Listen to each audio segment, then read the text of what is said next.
1. We are live now. Good evening and hello colleagues. Warm welcome to the 5th webinar of Indian Orthopaedic Association. And this time the topic is difficult conversation. I am Dr. Dhiren Ganjwala from Ahmedabad. With the help of my colleague Dr. Vikas Jain, we will be hosting the today's webinar. We appreciate your keen interest in developing your soft skill. First of all, I would like to answer the question why we selected this topic. We communicate very frequently in our practice, in our OPDs, with patients in the wards. Most of our communications are straightforward, but some of them, some communications are really difficult, and they are difficult from two perspectives. Sometimes the patients are difficult to deal with, and sometimes the situations like complication, declaring the poor prognosis makes the communication difficult. And usually at such point, we feel that probably the communication skill we have is inadequate. And with that idea, we are like hosting this webinar, or we are planning this webinar. Now, first of all, I would like to tell about our faculty. We have really 5 experts with us. The first expert is Dr. Jennifer Weiss. She's a pediatric orthopedic surgeon in California, USA. Interestingly, she is the chairman of Communication Committee of American Academy of Orthopedic Surgeons. She trains surgeons, physicians, and other healthcare professionals about communication at Kaiser Permanente, a very famous HMO in USA, and various orthopedic societies. The second expert is Dr. Ram Chaddha. He's a spine surgeon from Mumbai, and he's a vice president of Indian Orthopaedic Association.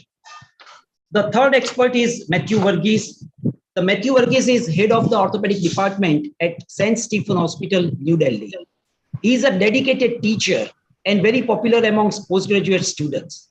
Though he is an orthopedic surgeon, last year he uploaded a video on how to manage COVID patients or the COVID situation. And surprisingly, that YouTube video became a viral. And only yesterday I checked the views. It has more than 7.2 million views. Wow. Really, that's a credit for orthopedic surgeon. And in addition to that, Bill Gates has appreciated his commitment and passion by including him in the list of heroes in the field. So very rare achievement for any orthopedic surgeon. Another expert is Dr. Pichai Suryanarayana. He's a joint replacement surgeon at SIMS Hospital in Chennai. He was a president of Indian Society of Hip and Knee Surgeons. Professor Ajay Puri is chief of orthopedic oncology and professor and head of Department of Surgical Oncology at Tata Memorial Center and Homi Bhabha National University. He is the immediate past president of Asia Pacific Musculoskeletal Tumor Society and founder president of Indian Musculoskeletal Oncology Society. We have 2 facilitators. The first one is Dr. Vikas Jain. He is a vice president of Western India Orthopaedic Association. His current focus is 3D printing, and he works to bring the state-of-the-art technology to India and make this technology affordable to our patients. I am Dr. Dhiren Ganjwala. I am a pediatric orthopedic surgeon practicing in Ahmedabad, and I am the current president of Pediatric Orthopedic Society. Before we start our session, I would like to give you the brief outline. In the first 10 to 15 minutes, we have a short presentation from Jen, and she will be giving us the broad overview of difficult conversation. And after that, we will have interaction. And through that interaction, we will try to bring various aspects related to this topic for you. So with that, I hand over to Jen for her presentation. Over to you, Jen. Welcome. Good morning for me. Good evening for you.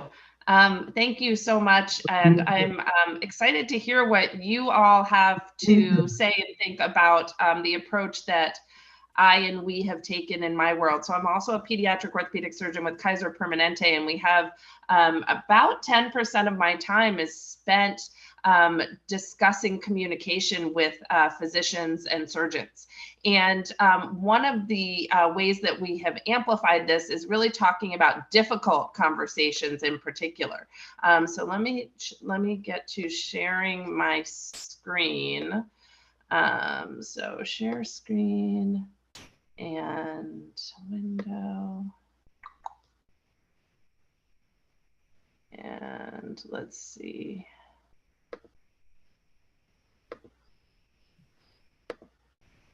Please excuse my technical difficulties, but let me see if I can cancel all of this, go back to entire screen.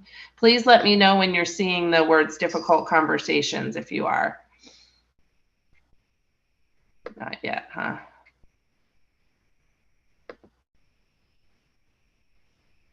Not seeing it yet, huh?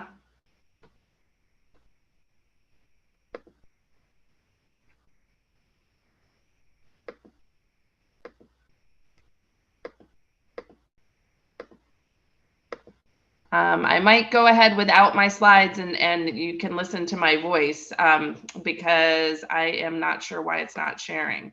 You guys are not seeing it, right? Not yet. Okay. Let me try one more thing, and then if not, we'll go on just with my face and voice without the sharing. Try one more thing. So I'm on share screen, and I am.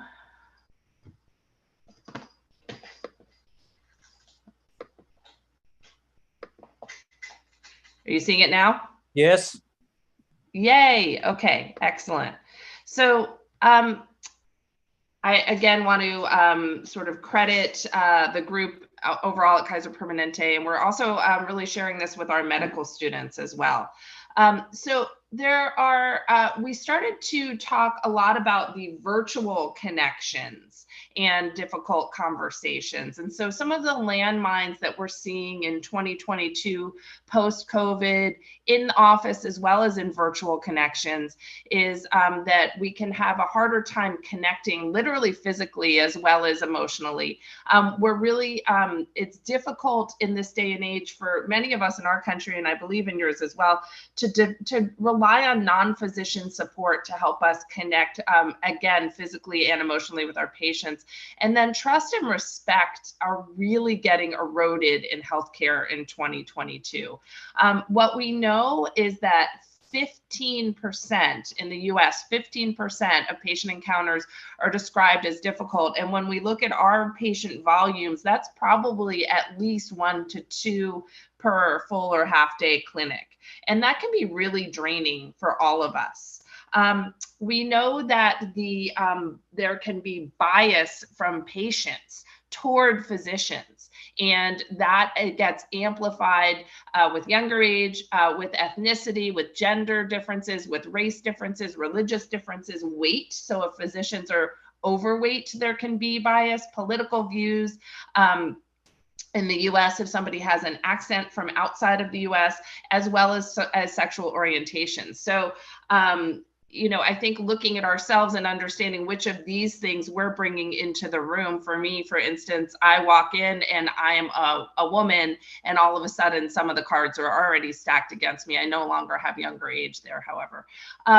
So what we know within my medical group at Kaiser Permanente is that microaggressions, harassment, and bullying towards physicians are more common for women, underrepresented minorities, and women in male-dominated fields. So the women in orthopedics for sure. We also know that we have left paternalistic medicine really in the past. So we used to have this way, I think, of withholding bad news. Doctors used to lead the conversations. Doctors told the patients what to do.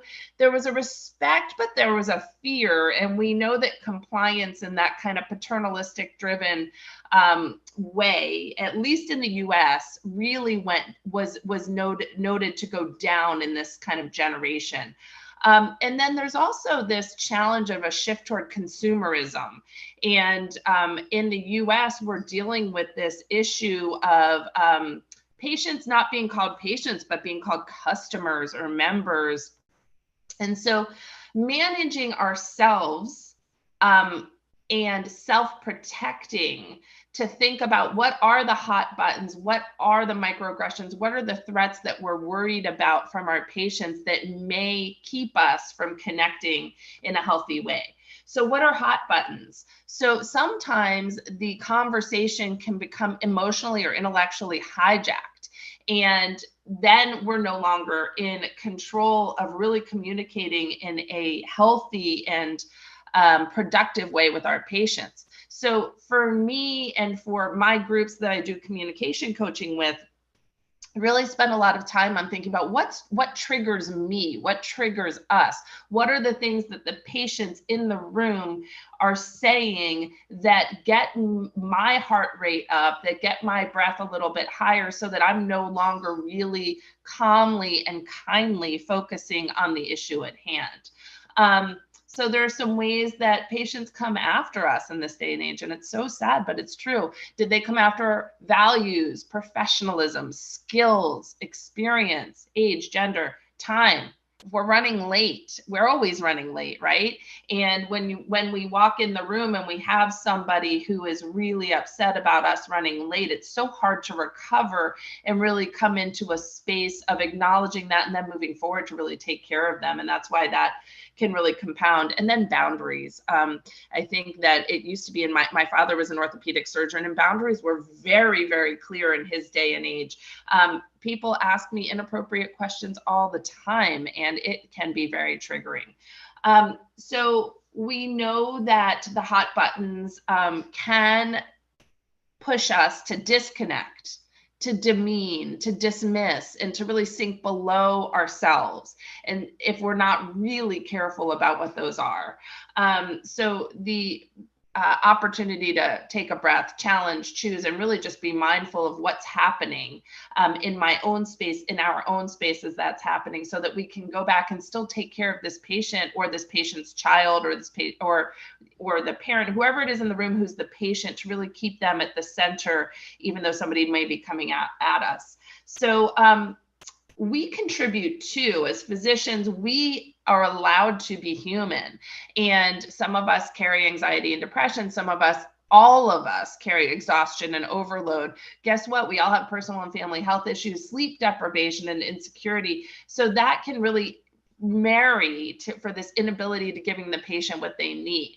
And there's insurmountable patient contributors too. Sometimes it's just not somebody in the room who can really be brought to a good resolution with this difficult conversation. If they're mentally ill, if they're addicted, if they're culturally mismatched and there's just no getting around it, sometimes there is a man in the room who is just culturally not willing or able to accept medical care from a woman. I need to recognize that and just not try and force the issue if it's not an emergency.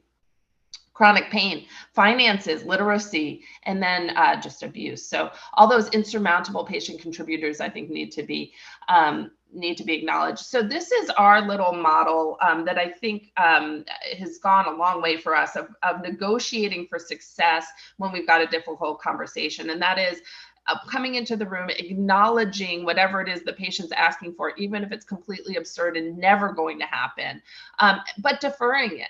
So if the patient says to me, my knee hurts, I would like it replaced, but they don't have any arthritis, is a great example of something that's absurd. But what I can choose to do is say, I acknowledge that you would like your knee replaced. I hear that that's what you would like. Let's talk about some other things. And then going into strengthening relationship, defining what they're really looking for, which is an answer for their pain, educating, identifying and reviewing options, and then leading to agreement. So I think that also to recognize the barriers to this is a remembrance of the microaggression and what that is, and recognizing how to keep it from being the landmine in the room. So it's a statement, action, or incident regarded as an instance of indirect, subtle, or unintentional discrimination against members of a marginalized group, such as a racial or ethnic minority. It's a lot of words, but it can go both ways. And so if the patient's being a microaggressor against the physician, physician, that can be a landmine in the room. And then also let's remember, sometimes patients are experiencing microaggressions from other people in our health field that can get in the middle of these difficult conversations. So I want to go back to the model and sort of recognize that, and then hand back over, because I think I've gone beyond my little 10 minutes. But just to remind this model, it's the acknowledge of whatever the ask is and being willing to defer it while we strengthen our relationship, define what they're really asking for, have an opportunity. Jane, sorry to interrupt. We are not able to see your slides. So can you go back to the slides which you are mentioning? Oh, you're not able to see it anymore. We are able to see slides. Yes, exactly. Now it's negotiation for success. Please. Yes. Please Okay. continue. I want to leave. Okay, I'm going to leave that one up there. I'm disturbing you, Jane. You need to go into full screen mode at the bottom. There we go. You guys can see it again? No, not yet. You need to go, and it doesn't open up. You need to open the whole slide or go up to slideshow and please start it. So it is now on full screen. No, not yet, ma'am. So it was, can you see me now? We Can you see it on the not full screen? No, ma'am. You need to go to full screen at the bottom, right at the bottom, and double click on that, please. So were you guys seeing them before or no? No, we weren't. Okay. I can't, unfortunately, I'm sorry. I was just in a meeting a half hour ago and it was sharing, and I don't know how to make it share right now. Let's try stop and start one more time. And you know what's probably easiest? Let me just write that in the chat so that you guys can take a look at that, and then we can kind of open back up for discussion. Let me just do this.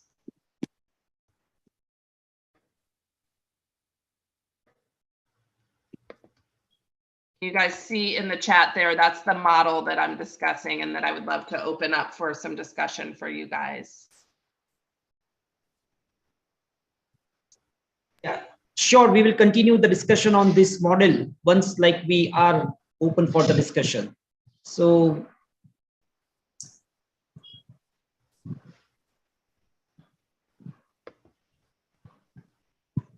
Jen can continue with her presentation. You know, all you need to do is just share screen and open the slideshow, and you will go full Yeah, screen. I've done that, and I don't know why it is not. It's not cooperating. As I said, I was on a Teams meeting just before this, sharing my screen successfully, but it's not doing it. I'm going to try it one more time. Yeah, you can try one more time. Do you guys see it now? Because it says that it's sharing my screen. Do you guys see it or no? Yes, we can see your screen. Yes, now you're full screen. Now it's on. Ah, okay. This is going live, Jen, and that is the reason we want the benefit to go to all the viewers across India. Yeah, got it. So there is the model of the negotiating for success. Are you guys seeing that? So I think that this is a good point to stop and open for discussion on what people are seeing, use other people's expertise, and let's really unpack this this ability to have this difficult conversation and talk about these barriers.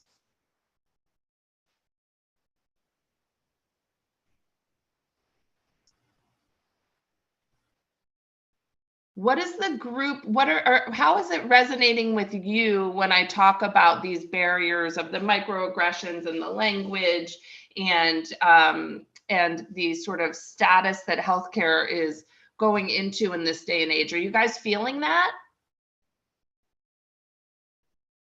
yeah, some of the challenges we face, but the more important problem is when it comes to a difficult diagnosis or a difficult condition like a complication, or telling a condition with a poor prognosis. This is where we really find it difficult how to communicate. And at that point, we feel that probably our conventional communication skill is not adequate. I think importantly also, I think like Jen was saying, is the current day sort of a patient demographics. in a sense, they come semi-educated, looking at the Google and all the information sometimes. And then, they start the conversation with as if that I know all and you tell me what is right. It is for us also to shut down our ego sometimes, and depends upon how much time we are able to devote to each person. Suppose you are having your calendar loaded with about 20, 30 appointments for the day, you hardly have much time.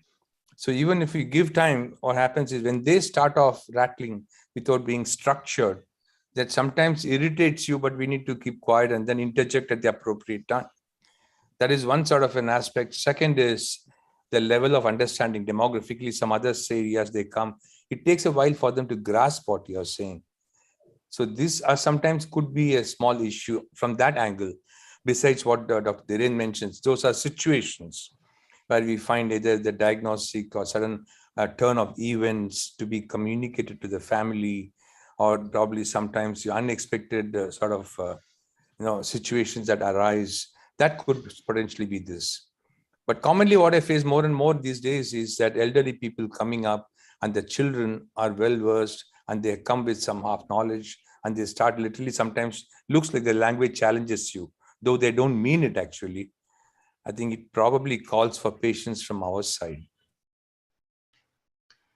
Surya, if I may add, actually a lot of us face, the scenario is quite different in the private sector and the public sector. This is something we have not been trained for, the concept of privacy, your own space. Exactly. So especially when you're in a public sector institution, seeing the crowds that all of us have, we don't have dedicated spaces where you can actually have difficult conversations with patients. And it's quite challenging with 17 people, over your shoulder, 7 over theirs, trying to hold a conversation, establishing a one-to-one connect with the patient. And this is something that we need to train our young colleagues in, because we have also all learned by experience that you need to respect that other person. I mean, yes, you are the doctor, maybe you are the provider, they are the receiver, but there is a connect that needs to be established. And that's what Jen actually suggested. That one, we need to, and all of us have faced this shameful, but yes, we actually talk in patients in terms of their disease. In a public institute, how many of us know the patient's detail, the names, the actual whereabouts of the patient? So we have not even tried to establish a connect with the patient on that aspect.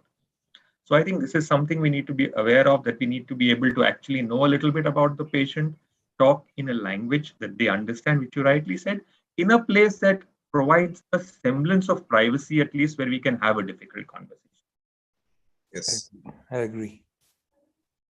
I think another aspect of public versus private sector difference is I actually made a shift from being a private practice physician to working with Kaiser Permanente. And when I had patients that were driving and flying and coming to see me as Jennifer Weiss, the trust that they walk in with versus the people that perhaps don't know who I am and are just coming because Kaiser said I was their doctor. And the way that I walk into the room and what I'm starting with is very different. And so I can be the same person with the same expertise, but walking into two different rooms, I'm set up in two entirely different ways. And I am certainly not going to walk in and say, I know exactly what I'm talking about and you should trust me. That's not the way to establish the trust. But I think that in the sector that you're talking about with the public sector, and there's many people waiting and the facility may not be as nice, and just that trust of people starts off at a much lower level, and the work we have to do to get them on board, I think, can be so much harder on us. What do you guys think about that? Yeah.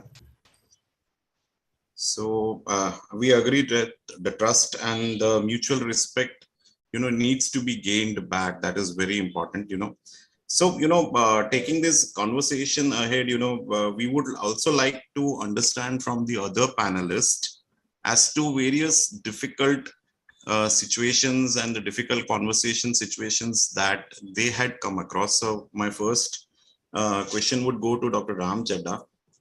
If he could narrate an incident or he could come up with some incident where he had to, how did he manage a difficult conversation with a patient? Well, I go back about 18 years and I go back to a small little story that I would share. I took a patient in for a cervical spine surgery. he had mid-cervical tuberculosis, which is very common in our country. And he had an incomplete spastic quadriparesis. He was a walker, but he was falling off. And he was a young, recently married gentleman working as a travel agent in India. And he had these parents for whom he was everything and who were very concerned about him, but were in that era or age where even tuberculosis was regarded as a stigma. And I'm talking of 18 years back, which is fairly recent in a country like India, but they were worried and concerned.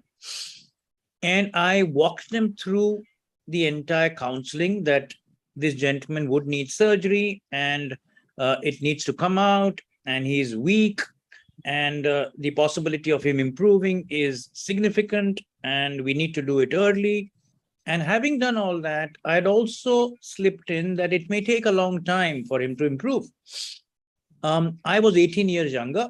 Today, I would have probably counseled him more aggressively of the possibility of an immediate post-operative neurological shutdown, which maybe at that stage in my career, I did not give it that importance. And lo and behold, I do the surgery, begin at 8, and at 12 noon, I realized that I have a patient who's woken up and he's shut down completely. And that was something which hit me very, very hard. This was the pre-neuromonitoring era. Today we have neuromonitoring, so we have certain ways to circumvent such a situation. And I think I went through a very, very difficult time. I came out, I spoke to them, and somewhere within my mind, I felt that maybe I have to have a second look, which is get in there and re-look at the implant, take it out, maybe shorten the graft and put it back. So it was double-edged. One is sharing the unfortunate situation, but also consenting them for a re-look immediately. Now, we are in a situation where if you look, go evidence-based, you would say, okay, get the patient out, put him into a CT scan or an MRI, confirm whether a relook is warranted, justify the relook, and then get him in. But there are times when the patient is in the OR and something within you says that, listen, I can do that, but I might as well go down. I have to just take 5 minutes, open that thing and get it out. So I'd want to share with them that he's shut down, and second, consent for him to get in and go in again. Now, what would they consent me for? They would consent me for with the hope, the belief, and the trust that maybe a second intervention would undo what the first had done. This was probably the most difficult. And well, lo and behold, I went in again. I did find that maybe my graft could be sort of shaved off a bit. I shaved it off. Then I impaled my bone graft to my plate with additional screws so that it would never touch the theca, closed. And believe me, I spent the next 24 hours in the intensive care waiting for this young man to just wriggle his toes. And yes, he did. So it was not just a conversation, but it was a huge interaction with the parents outside who were concerned, and I was on the inside. Taught me a lot of things. But as I look at it today, how would I do it? Well, I'd counsel them much more. If you've said the worst, even if the worst happens, you can face it. But you've not really shared the worst in black and white. And if it happens, it hits you hard. That's all that I have to say right now. Thank you, Dr. Ram. I think other panelists also would have faced a very similar situation. So if Dr. Suryanarayan would like to narrate any situation that he would have faced, which had a difficult conversation to have. Oh yeah, I think something on the similar lines, but not, I was operating in another city with another close friend of mine. And basically this was infected hip replacement, which had to be explanted. And this was in Hyderabad, the close friend was there. It was totally a mess up. So we started removing from the outside, but I thought initially, and this person was from one of the African countries, in addition to do it. But fortunately, they knew English. And when we tried to take it out, the cement plug, what we say, was into the hemipelvis, into it in the lesser pelvis. So there was always a concern that there may be some adhesions when you take out and there's a major venous ooze which could come in. The angiography was not done, and that was the biggest mistake that was done by them. And I had no control because I reached in the morning. And lo and behold, when we just took the cup out, it started bleeding and oozing. But immediately I recognized, asked for vascular help, and we got them to open from the intrapelvic side. So, and we tried to arrest the bleed first with the tamponade.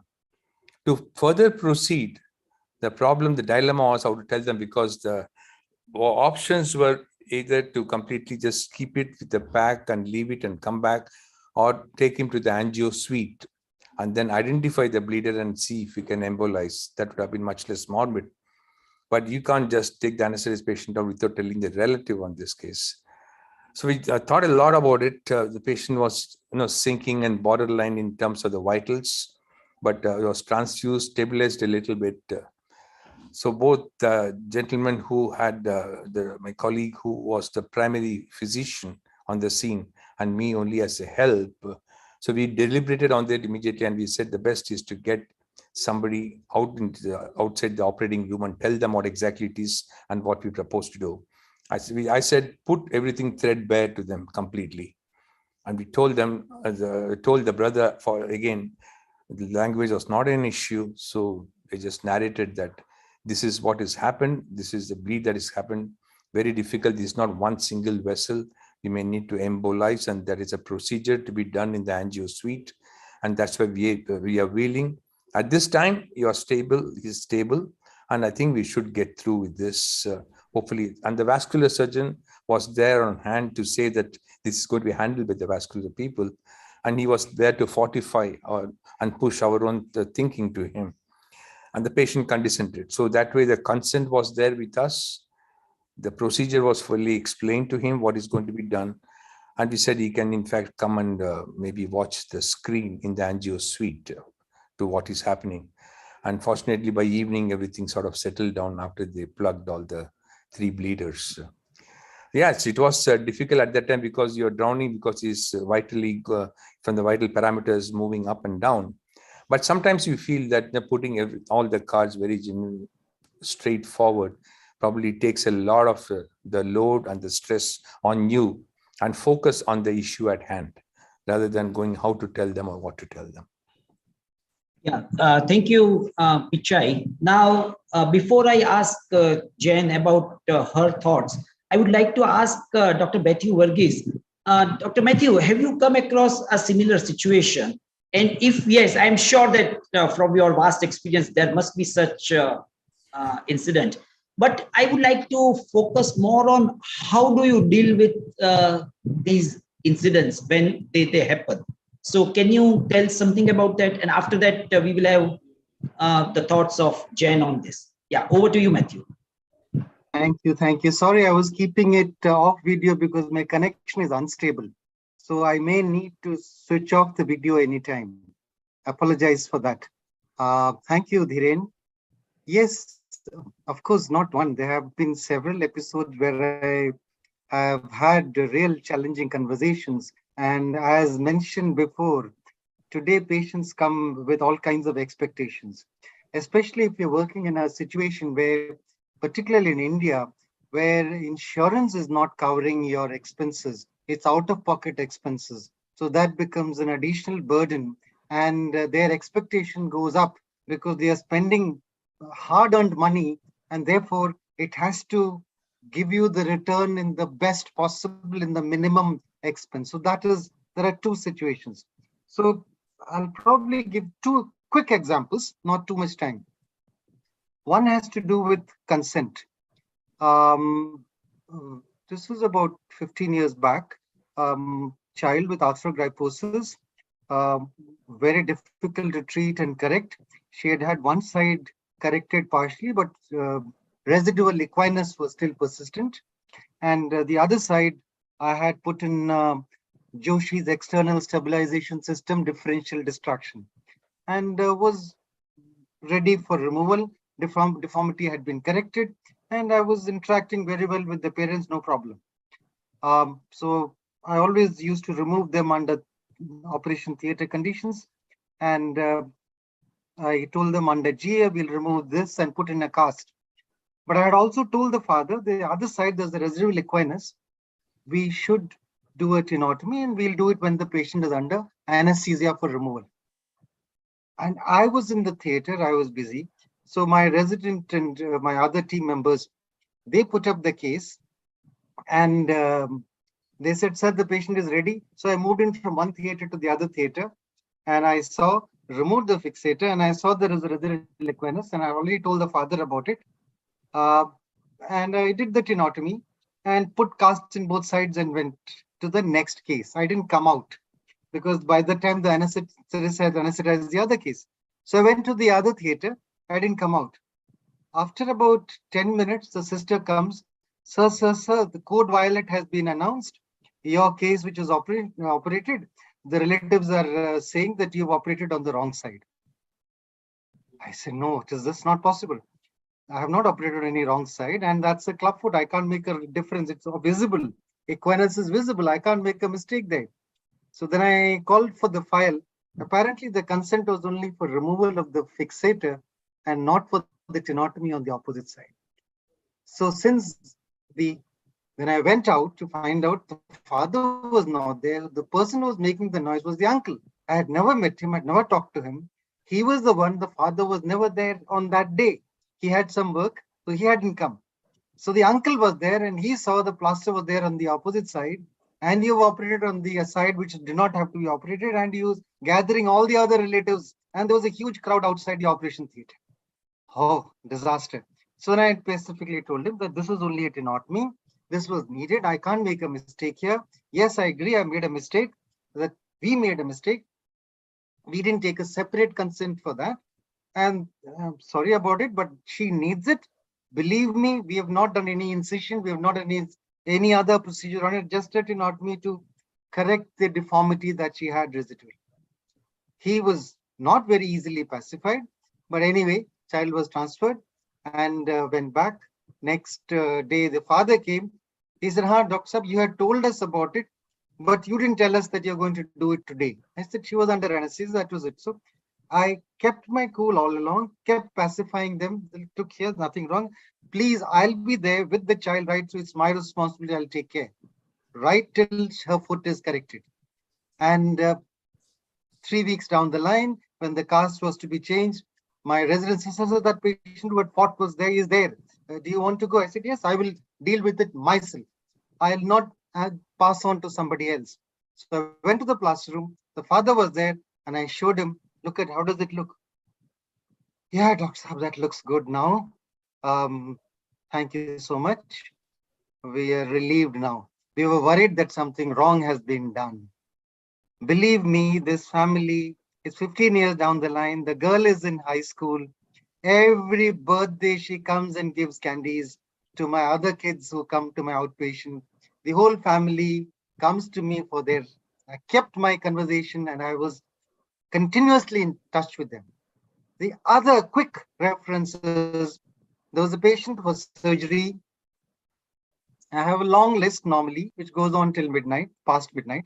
So this patient was posted for surgery. I didn't know which room she had got into.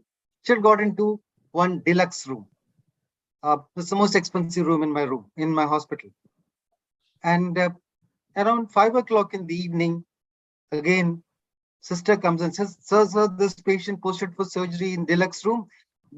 We're creating a racket. Again, code violet is announced. Crowd is gathering. So we were operating inside. So I came out. I de-scrubbed from the case I was doing, came out, and I tried to talk to them. Yes, we have to get the patient in. We will do it because we have children, many children on the list. We will do the case after that. No, we have been here waiting. So they were really, so I kept my cool. I said, don't worry, we'll take care. We won't leave until her case is done. Every case will be done. Please bear with us. Please understand there are much smaller children. At that time, a smaller child was wheeled out. So they saw the smaller child was there. I said, please believe us. So we got the patient after that. Soon after that, we got the patient in and did the surgery. And by the time I finished the list that day, it was 2 a.m. in the morning. And at 2 a.m. went to see the patient's relatives. They said, "Oh, it took so long. Oh, you come so late." Next day morning, early morning, 8 a.m., I was back again in the patient's side, talking to them, finding out all well. By 11 a.m., the mother came back apologizing profusely for the behavior of the father, that he created a noise and created a scene. So just making sure that you're transparent about a mistake that has happened. I said, "I'm sorry, our mistake was we didn't take the consent. But the child needed it. You've not done a wrong side operation." That is one side. Apologizing, sorry, and proceeding on with the conversation, not treating them because they have been bad with you, because they have been bad with my staff, I be bad with them. No. One anger is not countered by anger. It is countered by being peaceful and, if necessary, apologetic. Why not? Why not? You don't lose anything. And the other family, they thought they had got a deluxe room. They had a right to everything. And on priority. We do give priority, but definitely this child who was younger needed a better timing. That's all. Yeah, thank you, Mathew. Now, Jain, a quick comments by you for all the three cases. What are your views? So I think that there's two things to separate. One is the communication with our patients, and then the other is our own feelings and mental health about what has happened. And I believe that the communication with the patients is really the focus of what we're discussing today. And I'm hearing masters at this, right? Masters at putting the ego away and really getting through the situation. And all of the stories ended up with your patients absolutely feeling trust and feeling brought through the situation. But I just think that I would be remiss if I didn't bring up also what's going on in our own heads. And I think that in our health system, we have created a situation called second victim support, which is really peer support and really this ability to call on. I'm a peer supporter, for instance. And so in some situation in which one of my colleagues has had a situation that was nerve-wracking and either a complication or a near complication or what have you, to have the opportunity to put away the patient facing and then just have ourselves with a colleague to be able to debrief, to be able to talk medically if we need to talk medically, or to be able to talk entirely non-medically. So I just want to point that out. And I wonder if the people who shared their stories have some words of wisdom as to how you debriefed and how you got through this mentally. You got your patients through it. How'd you get yourself through it? Yeah, we will be coming to that point in our interaction in a short while. Before that, I would like to ask Dr. Suryanarayana about what are the patients-related factors which are responsible for a difficult conversation. Just a quick enumeration of the factors which you consider very important. From the patient's point of view? Yeah, the patient's related factors, like the one which we said about the gender difference. The second is about the age difference or the language difference. So what are those factors? I think one is that there are some who come with that implicit faith completely, and they start the conversation saying, we have been referred and we entirely leave it to you to make the prudent decision to do it. I mean, that puts a huge onus on the surgeon or the physician, because everything, whatever you say, they are ready to accept.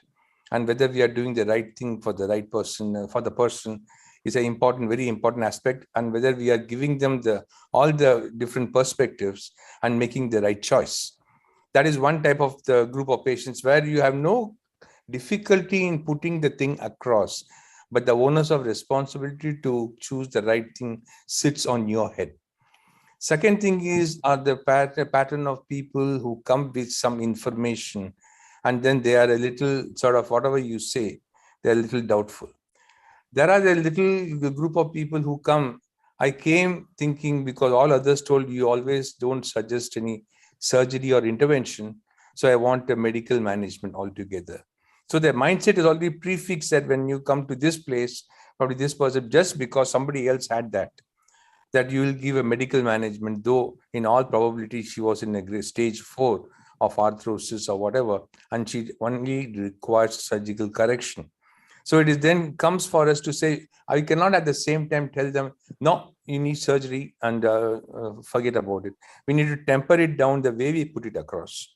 So here the important aspect is how we put across the issue that not all are alike and that different situations demand different remedies. And that's how then we start tempering the conversation, sadly putting across the whole spectrum. It takes a while, but that's what. Then the final group is there who are, like I said in the beginning, who are coming with the new knowledge.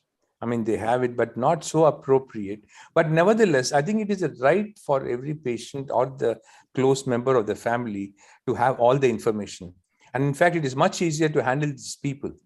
But unfortunately, sometimes there may be a mix-up, and it is for us to listen to whatever they have to say and then make the correctives and deviate and say, no, this may not be the most appropriate way to look at things, rather than confronting them to say that don't try to teach me, I know what I do. This is how we look at it. So I think in all the ways, I think patience is a huge virtue. Give the first couple of minutes for them to let out, even though it may be irrelevant. Sometimes, like Jen said, let them talk it out, and then come back and pick up at the right spot, and then you take over. So the point of taking over the conversation first, and then getting into your questions, or they trust the results and the reports. So my standard answer to them is, I don't look at any of the investigations, not the MRI, unless I've seen the patient, because MRI is very sensitive, or the scans are sensitive. They give too much information, but unless I know what the problem is, I can't interpret this. So then that they take up, then they keep quiet, then you can take the history. So I think if we have the capacity to identify what pattern or what quality of the person is as he walks into your room, I think that makes a big difference. Yeah, thank you, Dr. Suri. Like, that's a very important point. Now, I would like to ask Dr. Ajay Puri, like Dr. Pichai said about a lot of patient-related factors, but there must be some issues with us also. So what are those doctors or the physicians-related issues which you consider important in difficult conversation? We discussed that the ego is one of the things. Correct. Yeah. So one is, I think, and Surya correctly mentioned it, that you need to know what the patient knows, and then you need to add on it.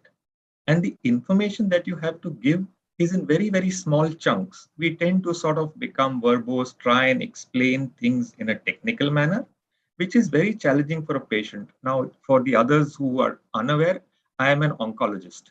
So I deal with cancer. I unfortunately seem to have much more opportunities to have difficult conversations than all of you will combined, purely because of the nature of the disease that I deal with. So a patient coming to a cancer hospital is anyway stressed. Even if you diagnose him as no cancer, the stress levels are through the roof. So if we try and give too much information, nothing is going to permeate it. You have to give your information in small chunks. And also, you may have to give the same information again and again. You have to be able to maintain your cool. There is no sense getting irritated because you are repeating the same thing, may not be to the patient, maybe to 3 different relatives at different times, because this is something where the family comes, as a group, as a support group. So you have to keep your patients, give your information in small chunks. And the other thing which I would just like to add to Surya is one of the most challenging and difficult complications, and because most of us are senior colleagues here, is patients who come to you with the complications of other surgeons. And that is something that we have to be very careful when we are talking to them and discussing, because they are aware that there is a complication. They are also looking for someone to blame. And while accepting the fact that, yes, there may have been an issue, you have to be very careful how you modulate your conversation. And the best way to be look on solutions rather than try and address what happened, what could have happened, what may have happened. No. This is a scenario today. Let's look at how we can best address it so that you return back to the best functional status that we can do. So this is something that we need to be aware of, and one of the most challenging conversations that we may have had to have with patients. Yeah, thank you, Professor Puri. Now, Dr. Ram, I would like to ask, Dr. Suri said about the patient-related factors, Dr. Ajay said about the doctors-related factors. What are the other factors which are related to environment? Something like you are in a teaching hospital and there are 15 people along with you in the rounds. So how do you communicate efficiently in such scenario? Well, I'll be very frank. There are two aspects to difficult situations or conversations, and Ajay deals with probably the most challenging because he has people who are in a sinister state where they may not be there tomorrow because you're dealing with an oncology setup. So it's between life and death. But when I look back, I also feel that at the end of it, there is an end point.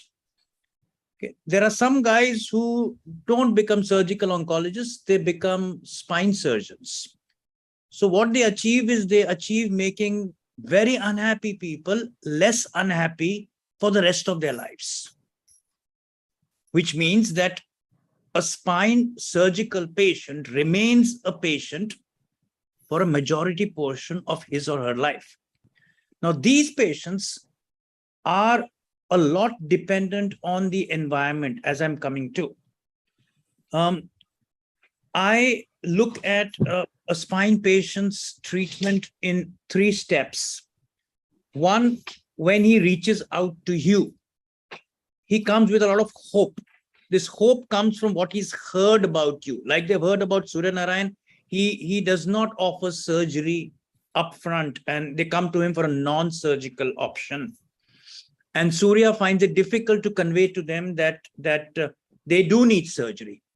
And I love that because I also find a lot of people reaching out to me because I also offer non-surgical options for spine care to begin with in majority of my situations. But then there are outliers, those who need surgery when you see them. So when you've heard them out, as Surya does, you sit down and ask them one question. And I do it every time when I have this clear-cut surgical patient sitting in front of me, and it's maybe once or twice in a day when I've seen 20 patients. And I tell them, do you want to hear what you want to hear, or do you want to hear the truth? So they've come to you with a lot of hope.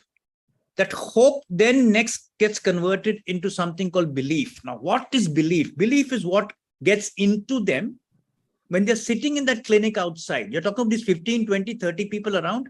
You see a lot of people sitting out in the clinic, and this happens in large setups. I'm not looking at a small setup where it's a private clinic where you get in one and get out, where probably having conversations is much easier.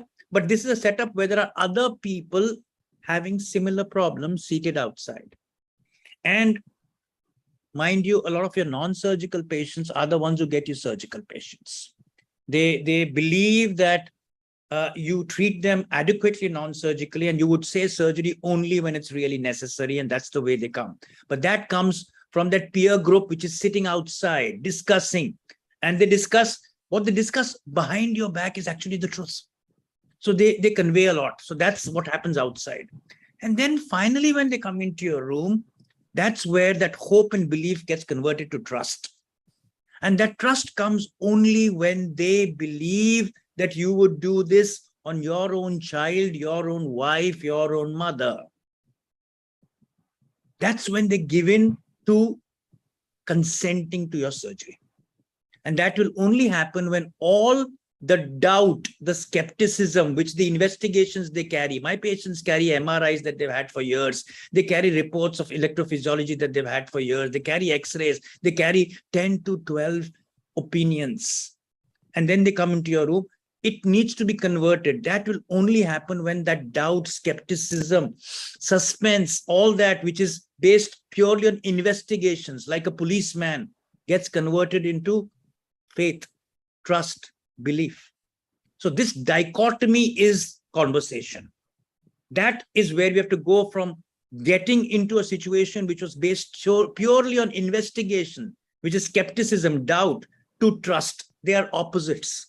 And we are the only profession where we have to bridge this gap, whether it is before the surgery or after when things go wrong, where trust again goes back to doubt. And that's where we are in that flux. And we have to just keep talking, and more than that, keep listening. I Yes. strongly believe just keeping quiet and listening, letting time take its course, it heals. Therapeutic silence. Absolutely. That's the Silence and word. listen. They are the same letters, L-I-S-T-E-N and S-I-L-E-N-T. They are the same set of letters. Just practice it. That's all that I do. So difficult conversation has a phrase which is known as therapeutic silence. That is a beautiful balance that you have between sustaining hope and maintaining the realistic goals. Thank you, Dr. Ram. I think this comes by practice. This is not something which young orthopedic surgeons can immediately come out. So in a situation where there is need for a difficult conversation, this will require a lot of practice. Moving ahead to another part, the question is directed to Dr. Mathew Varghese. What I would like to know is, how do you feel about a difficult conversation in cases where you have to have a balance between the physical, mental, and the emotional, psychosocial domains of the patient as well as that of the relative? Well, it's always a challenge in trying to understand what the patient is wanting. Is when I ask them, what are you expecting? I deal with a lot of difficult situations, cerebral palsy children, children with muscular dystrophies, patients with paraplegia, like Dr. Chaddha. So those are situations where I ask them, what are you expecting? When they tell me they want to be normal, I said, I'm sorry, I can't make you normal. I can only make you better. I can only make your situation better than what you're in and improve upon it. And so that this child or this patient gets the maximum and the optimum benefit from whatever strengths that the child has. So my job is to ensure that he gets the best and the optimum, outcome from whatever I can do in his life. So what I can do is to make sure that whatever barriers I see, I take care of. Beyond that, I can't make him normal. That has to be very clear. I still remember there are some situations. There's a patient who was paraplegic, 74-year-old lady, going in for surgery. Anesthesia was given. Soon after anesthesia, she arrested. 74-year-old lady, wife of a judge, she arrested. And the anesthesiologist told me, please inform the husband that she's arrested. And they were resuscitating. And my heart sank. Here is this judge. I have to go and tell him that his wife has had a cardiac arrest on the table. So he was 76, he's a retired judge. And I went outside with a heavy heart, expecting the worst from him. So I went to him and explained to him that, look, this is what has happened. We have not put our knife on the patient. He's had an arrest and we are trying our best. So he looked at me. You try your best, sir. Don't give up. So he was with me and I had great relief on seeing this. So I was terrified to go and address him and he was actually reassuring. So the reverse can also happen. Some of the patients can be difficult, but some of the patients can also be very, very supportive. And fortunately, we were able to revive her. Then the question came, anesthesiologist said, she was intubated. No, we won't operate her now. So I said, she's already anesthetized. She's already paraplegic. She's 74. What if you bring her out? She'll go again paraplegic forever. She's not going to recover. So no, I think you go and talk to the husband. So again, went back to the husband. No, patient is intubated, anesthetized, revived. What do you want us to do? So again, he looked at me. I mean, fascinating. This wise man was a judge. He said he had full trust from what I understood subsequently. I said, Dr. Saab, go ahead. We hope for the best, but prepare for the worst. Profound statement. Hope for the best, but prepare for the worst. I said, okay, sir, we'll go ahead and do it. So we went ahead and did the surgery, and about 2 months down the line, she had recovered sufficiently enough to be able to walk again. So it's not always that your challenge is born only by you. The patients can also be supportive, and this was a very supportive patient. So we have both sides of the coin, and can be difficult because then it's very, very, very challenging. So your main thing would be transparent with the patient, right across. Be transparent, tell the truth, but as was said in Pandora's box, don't take away the hope completely. Leave a little window for hope. Ajay Puri, I think, would have the maximum opportunity. He gave the very, very, very, very nice way of putting it, and give it in small, blocks. Yeah. So divide it into blocks. So maybe you need to do that, and always have time. Don't tell the patient, I don't have the time. No. And this is something I keep telling my and training my residents on. You have to have. In fact, I always say, I don't wear a watch and I don't work to a clock. So they say, no, you're getting. I say, don't worry. I have all the time for you. And that assures them so much, reassures them so much. So, okay, this doctor has all the time. And say, Dr. Saab, you're the first one to give us time. You're the first one. So that immediately gives them, okay, he has time for us. He will do what is correct because he has time for us. So that trust I'm building in my conversation, in my interaction, not just by words, but also by my actions. So you have to walk the talk. The patient sees you, what you're doing, they interact with you, they will be with you. Majority of my patients are with the most difficult situations. Thank you, Dr. Matthews. I think that has given a lot of perspective about various difficult situations and challenges that can be addressed by our young orthopedic surgeons, those who are watching this show. Sir, the question now next is directed to Dr. Ajay Puri. We believe that the conversation and communication has to be very honest. Simultaneously, it has to be productive, relevant, and it should be emotionally safe. Now, the question to you is, since you are in an ecosystem where balancing the entire scenario is very difficult, how do you go about it? So I think Matthew's already taken half of what I was going to say. The biggest problem is complications or anxiety arises when there are unmet expectations. If you are unrealistic when you're talking to the patient initially of what is likely to be achieved, then there is going to be anxiety. It's the same with us. If you see something in an advertising portal and you actually go to the shop and it's half of what you've been told it is, there is going to be anxiety. So you have to be upfront, you have to be realistic, but as Matthew said, you don't take away all hope. It's like when we are told that you are supposed to tell a patient every possible complication that can occur. You and I both know that if we list out every possible complication, nobody, including us, will ever consent to surgery. So you have to strike the realistic balance between what is your goal, what you are trying to achieve, and what is most likely possible. And once you establish this balance and this trust with the patient, your life is a lot easier. Complications occur with all of us. And at least personally, I have seen, and every one of us has experienced, that if you are honest with the patient, you are upfront, even if it is your own complication, the majority of them are willing to be part of the journey as to how to overcome it.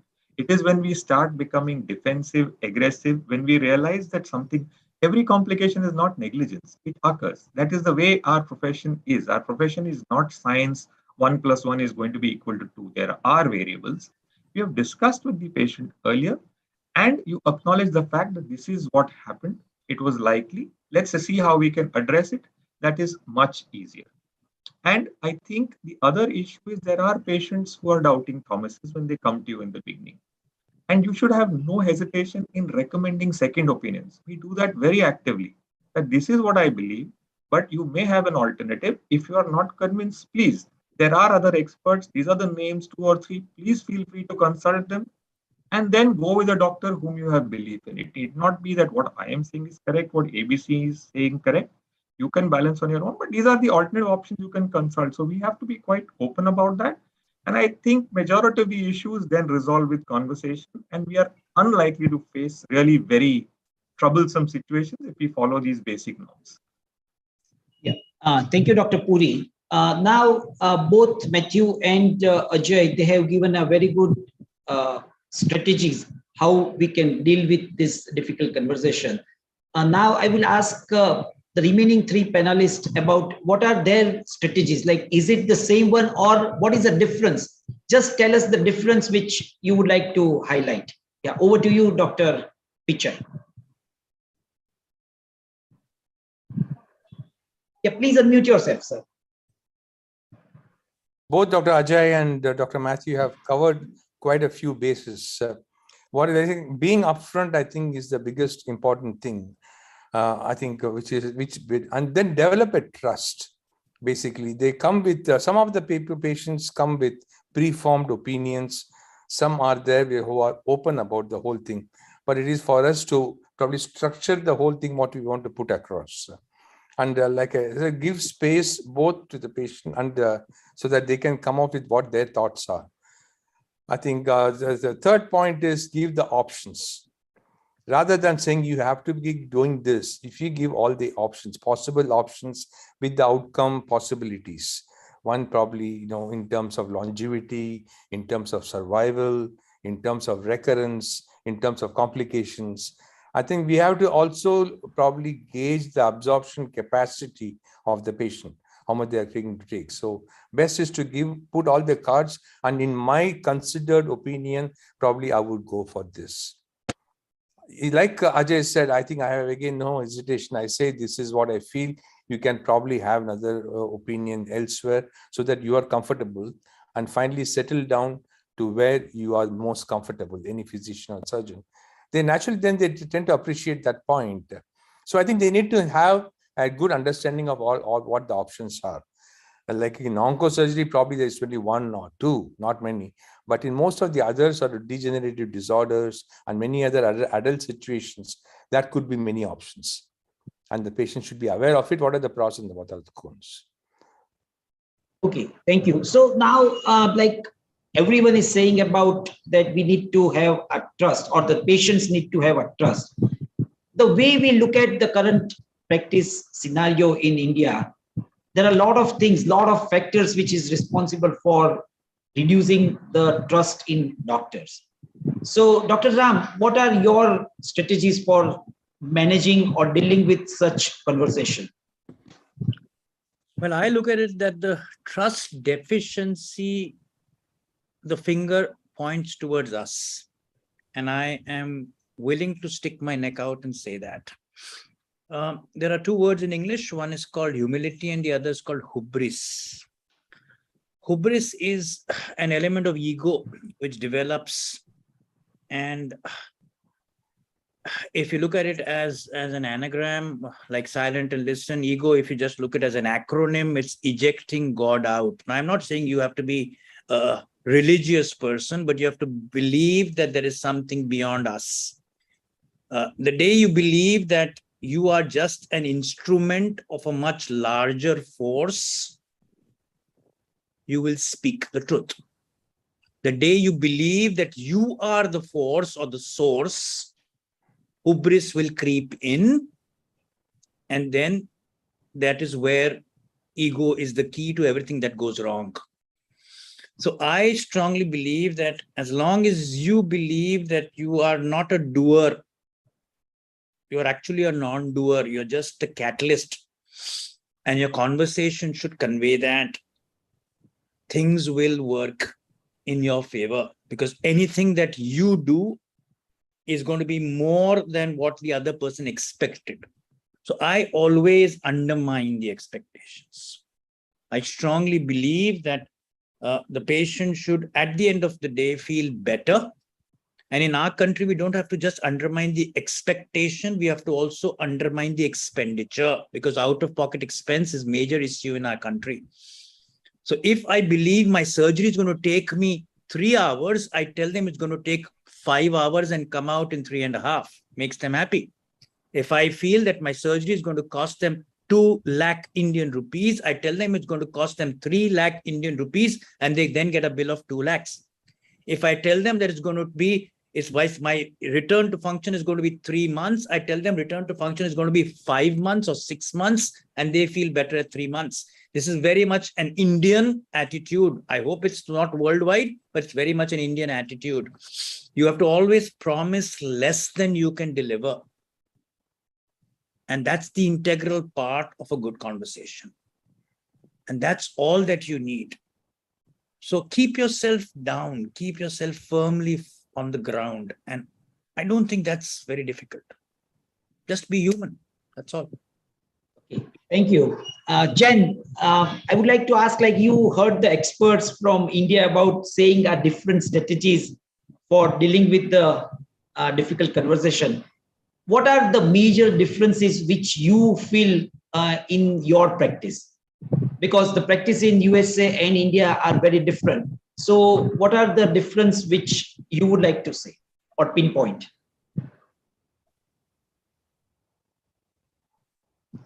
We're not able to hear you.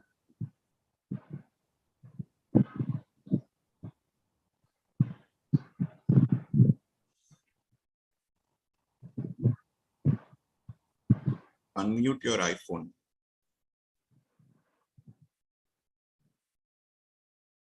Yeah. Can you hear me now? So, Yes. yeah. So one of the There's an important echo, pieces, Shyam. I Please believe, mute Sure, one of the. one.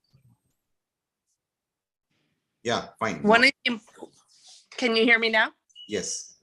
Okay. One of the important pieces, I believe, is actually also in the team approach and in developing trust. I'm going to call out in the US, we know that women are only 6% of orthopedic surgeons. I'm not sure in India what that percentage is. And the teamwork of the playing up our team, of our rising up our teammates has become really important as well. So from the front desk to the space in the office to the second opinions. One of the things I think that's really important is the naming and continuing to name physicians who are doctors. One of our issues in our country is that sometimes, sadly, people will call women by first names and men by doctor.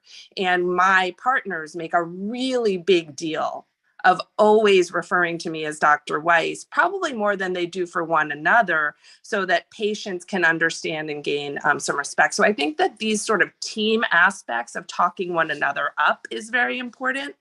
And I'll also say that I love what Dr. Chaddha was talking about with the humility and the lack of hubris.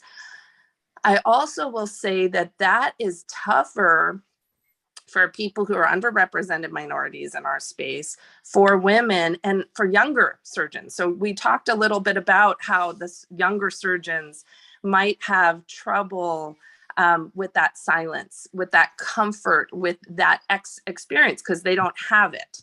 And I think that recognizing that the different approaches of how do you avoid hubris when you, and also how do you continue to have some sense of reassurance and confidence without it becoming overbearing.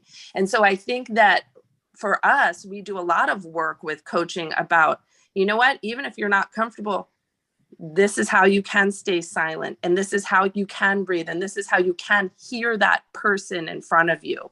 So I think those are all pieces. And then just the healthcare environment in general of the churning patients. And I think it was Dr. Varghese that said that you don't wear a watch. If I run late in my clinic, oh my goodness, every patient that I'm about to see loses trust in me. And so that balancing act can be really tricky. And so for us, we're actually maybe doing a little bit of the opposite of, I'm so sorry that I have these only 15 minutes for you right now, but we're going to come together again. Perhaps I'll need to call you after hours to catch right back up. But these strategies to acknowledge the churning and the volume, I think, are important. So I think those are some nuances that we're noticing in the US, if that's helpful. Thank you, Jennifer. Those were good insights from United States. In the final aspect of the whole difficult and challenging conversation, since this is a communication challenge, I would like to ask Dr. Ajay Puri and Dr. Suryanarayan, both one after another. They are working in an institutes where they would be having young orthopods who would be also there and who are not much trained, because this has to come by practice. So how do you communicate with your team and how do you coach them as to handling these difficult situations? First is to Dr. Ajay Puri, and then Dr. Suryanarayan can answer that. I think Mathew put it very well. You walk the talk. You cannot preach something and practice something else. So your example is the best sort of teaching tool for the youngsters in your team. They are going to, if you are their sort of role model, they are going to emulate what you do. So that's what you need to do. The other thing, you have to teach them that, this does come by experience. It's not a one size fits all. The same situation for two different patients may need to be addressed differently. So you have to be receptive. You have to, as all of us have said, listen, look at the patient, and then realize how you are going to modulate your conversation. It's not a menu-driven approach that A follows B follows C follows D for every patient. You are going to have to be able to think on your feet. And you need to reinforce this regularly, because this is so-called non-academic teaching. This is not something that is part of their curriculum. This is not something that is part of their course. So this is something you've got to be reinforcing regularly. And I think Jen very correctly mentioned that we are looking at these difficult conversations as being stressful situations for patients. It can be very, very stressful even for the healthcare provider. And, maybe especially in orthopedics, we are all supposed to be macho men, not feel emotional, not get involved in all this. That doesn't hold good any longer. The newer generation has different expectations, a different sort of emotional structure to what maybe we were brought up under. So acknowledging the fact that, yes, this can be stressful for the healthcare provider. We have support sources. We have avenues that we can use to address this. We actually in our hospital we have set up a counseling cell which is outside the hospital, because unfortunately, the stigma of seeing a counselor sometimes itself still sort of dissuades people from acknowledging the fact that they need help and going there. So doing that in a relatively anonymous situation where they have the opportunity to just interact with someone outside hospital grounds, but covered by the hospital, can help. So these are things that we need to keep reinforcing, but most important, I feel, is leading by example. Thank you so much, Dr. Ajay Puri. Dr. Suryanarayan, please. Yeah, I think Ajay put it beautifully. The thing is, in the private setups, what happens is outpatient area becomes a very private location. So if you crowd around with people, the patients and the clients don't like it. So not too much is possible in that. But on the corollary, on the other side, in the inpatient, when you go on rounds, I think it's a very good point, very good space for them to see. One is the way you have to walk the talk, like Ajay said, absolutely. For example, I learned it 33 years ago in the beginning when I moved to this city in Chennai, that the boss would massage the back of every elderly patient undergoing hip surgery with his own bare hands. And this was just to increase the circulation to avoid bed sore. The next morning, soap and water, and you would massage. So I think we have to learn to use our hands. The patients are immensely happy, comfortable, and you are comfortable that you have done something. So it's like, in today's world, I think there are many other ways to handle that part of it. But like, for example, a physical rehabilitation, rather than saying, tell the therapist to do the flexion, I usually spend a few minutes, at least once or twice over the 2 or 3 days they are there, to do the physical therapy in front. And then the third aspect that always bugs orthopods, especially with the reconstructive surgeries and all, is pain. You dread pain. And patients are very uncomfortable. And when they go, how do you handle when you enter the room, they accost you. The last night has been sleepless, I have been terribly painful. And how do you handle this? So I tell all of them, be emotional about certain aspects. The moment you own the patient and you become emotional about their sensations, your responses become natural. So soft talking, understanding, emotive, and have actions that's done immediately as a response. And then make sure, ascertain that you are using your hands to help the patient. That develops an immense relationship between the patient and the physician and the surgeons. And that goes a long way. And over a time, then you realize how to handle everybody. So, explaining every question or the patient has, not to discard any symptom the patient tends to come. I had loose motions last week. We don't have to say, so what, Get the remedy done then and then, so that they also realize that action happens if you are walking in. So do you want to step by step, the residents also realize how to handle these sort of typical situations they are 100% likely to face when they start their own years ahead. Thank you so much, Dr. Suryanarayan. Very shortly, I would like to know from you, Jennifer, what is the coaching module or the training module that you have for such soft skills, especially communication skills pertaining to challenging conversations? So a couple of training modules that we have.